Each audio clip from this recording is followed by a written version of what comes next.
جی میاں صاحب، موجودہ حالات میں پراپرٹی اپنی کرائے پر دینے کے لیے کن باتوں کا خیال رکھنا چاہیے؟ بسم اللہ الرحمن الرحیم۔ پراپرٹی رینٹ پہ دینے کے لیے سب سے پہلے تو یہ ہے کہ آپ جس کو رینٹ پہ دے رہے ہیں اس کا چیک کریں کہ وہ بندہ کس قسم کا ہے، اس کا کوئی کرمنل ریکارڈ تو نہیں ہے۔ اس کے لیے آپ آج کل گورنمنٹ نے فیسلٹی دی ہوئی ہے، آپ خدمت سینٹر میں جا سکتے ہیں، وہاں پہ جا کے چیک کروا سکتے ہیں آئی ڈی کارڈ لے کے۔ اس کے علاوہ آپ پولیس اسٹیشن بھی جا سکتے ہیں۔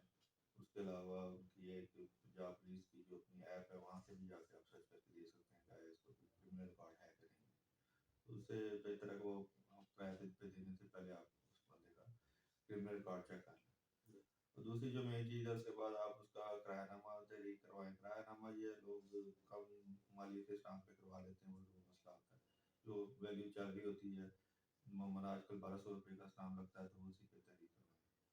اور لوگ اس کو تحریر کروانے کے بعد عموماً پراپرٹی کو اس پراپرٹی کا جو کرایہ نامہ جو اس کو پولیس اسٹیشن میں رجسٹر کرا لیتے ہیں، جو آن لائن رجسٹر